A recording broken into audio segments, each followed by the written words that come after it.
પપ્પાજી હું તમને ક્યારનો ફોન કરું જ છું. કેટલું જૂઠું બોલીશ હજી? કેટલું જૂઠું બોલીશ? કેટલું જૂઠું બોલીશ? મારી દીકરી અહીંયા હોસ્પિટલમાં છે, તે મને જાણ સુદ્ધા નથી કરી અને મારી સામે આમ ભોળો બનીને ઊભો છે. પપ્પાજી હું તમને જણાવવાનો જ હતો.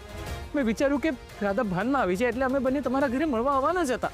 હજી જૂઠું બોલે છે, હજી જૂઠું બોલે છે, હજી જૂઠું બોલે છે, હજી જૂઠું બોલે છે.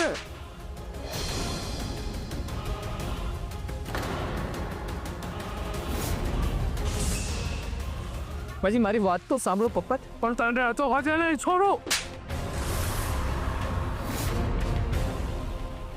પપ્પાજી આરપી સર સાંભળો તો કર. આરપી સર, આરપી સર શું કરે?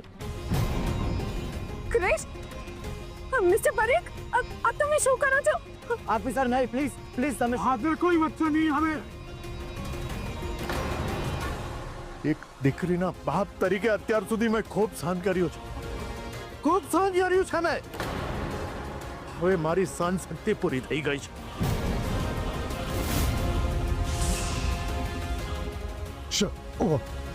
ઉભો થા. આરપી સર, ક્રિશ, મેં તારા પર ભરોસો રાખીને મારી દીકરીનો હાથ તારા હાથમાં આપ્યો.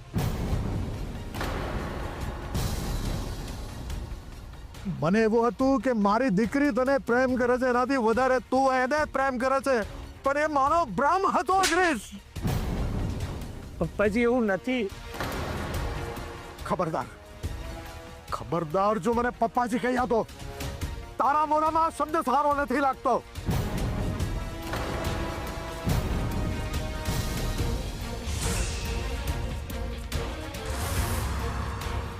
ક્રિશ, આજે મારી દીકરીની જે હાલત થઈ છે ને એ તારા કારણે છે.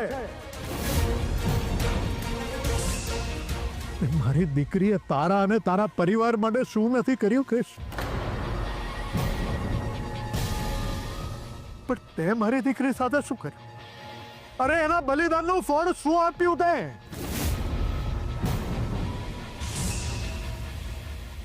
ખાલી નામનો મોટો પરિવાર.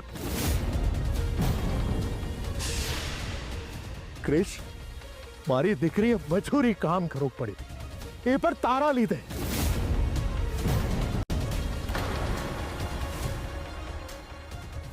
એક વાત યાદ રાખજે ક્રિશ, એક વાત યાદ રાખજે. જો હું મારી દીકરી માટે મારો જીવ આપી શકતો હોઉં ને, તો એને માટે હું કોઈનો જીવ નહીં પણ શકું છું.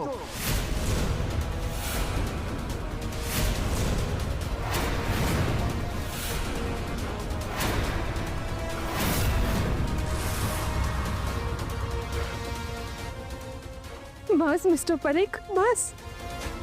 તમારે જે કરવાનું હતું, જે કંઈ કહેવાનું હતું એ તમે કહી દીધું. મહેરબાની કરીને હવે આ બધું બસ કરો, બસ. આ તને કહો છો ઉર્મિલા નાણાવટી? અરે જ્યારે તમને ખબર હતી કે તમારો દીકરો અને વહુ ત્યાં મજૂરી કરે છે તો તમારે એને રોકવા નહોતા જોઈતા.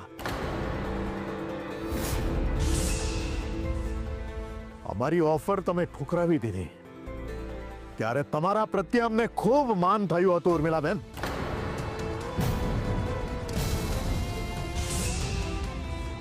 પણ જ્યારે અમને ખબર પડી ને કે તમારો દીકરો અને વહુ કાળી મજૂરી કરે છે એ વાતની તમને જાણ છે, ત્યારે બધું માન ધૂળમાં પડી ગયું.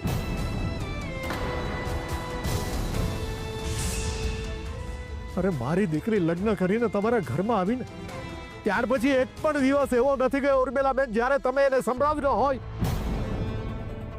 કે તારા બાપે અમારી સાથે છેતરપિંડી કરીને લગ્ન કરાવ્યા છે.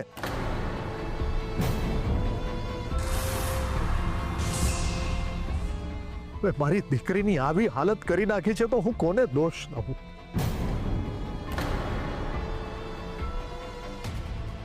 હું કોને કહું કે અમારી સાથે છેતરપિંડી કરી છે? બોલો ને, બોલો.